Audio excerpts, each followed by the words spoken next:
Hello guys, അപ്പോൾ നമ്മൾ താണ്ടി ഇന്ന് നൈറ്റ് പോകുന്നത് മമ്മൂക്കാൻ്റെ പുതിയ പടം ടർബോ കാണാനാണ്. അങ്ങനെ നമ്മൾ തിയേറ്ററിലൊക്കെ എത്തി, സീറ്റിലൊക്കെ ഇരുന്നു. പടം ആരംഭിച്ച ആദ്യ ഷോട്ട് തന്നെ കിട്ടുമായിരുന്നു. ആ ഒരു സ്റ്റാർട്ടിങ് തന്നെ ഒരു ഉത്സവ പറമ്പ് തമിഴ്നാട്, അവിടെ ഒരു ഭീകരത സൃഷ്ടിക്കുന്നതായിരുന്നു പടത്തിൻ്റെ തുടക്കം തന്നെ. മമ്മൂട്ടി കമ്പനി തന്നെയാണ് ഇത് പ്രൊഡ്യൂസ് ചെയ്തിരിക്കുന്നത്. ഡയറക്ടർ വിശാഖാണ്, റിട്ടൺ ബൈ മിഥുൻ മാനുവലൊക്കെ ആയിരുന്നു. ആ ഫൈറ്റൊക്കെ അടിപൊളിയായിരുന്നു. മൊത്തത്തിൽ ഇത് ഒരു അടി തന്നെയാണ്. മമ്മൂക്ക ഈ ഒരു പ്രായത്തിലും അതെടുത്ത് പറയേണ്ട ഒന്ന് തന്നെയായിരുന്നു. എൻ്റെ ഒരു വ്യൂവിൽ എനിക്ക് പടം ഒരുപാട് ഇഷ്ടമായി. ബിക്കോസ് ഈ ഒരു മസാല പണമാണ്.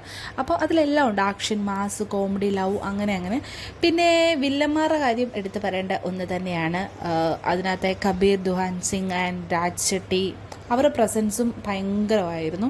ആ ഒരു ഭീകരത നിറഞ്ഞ 2-3 വില്ലന്മാരുണ്ടായിരുന്നു അതിനകത്ത്. അപ്പം ആ കൂട്ടത്തിൽ എടുത്തു വരേണ്ട 2 ആൾക്കാർ തന്നെയായിരുന്നു ഇവർ. പിന്നെ ഈ ഒരു മാസ് പടമാണ്. അപ്പം വേറെ ഇപ്പം നിങ്ങൾ കുറേ ലോജിക്കൊക്കെ വെച്ച് കാണാൻ പോയി കഴിഞ്ഞാൽ അത് പറ്റില്ല. ഇപ്പം നമ്മുടെ മാസ് മൂവി കാണാൻ പോവുകയെന്നൊരു ആകാംക്ഷയോടെ കൂടെ പോയിരിക്കാം.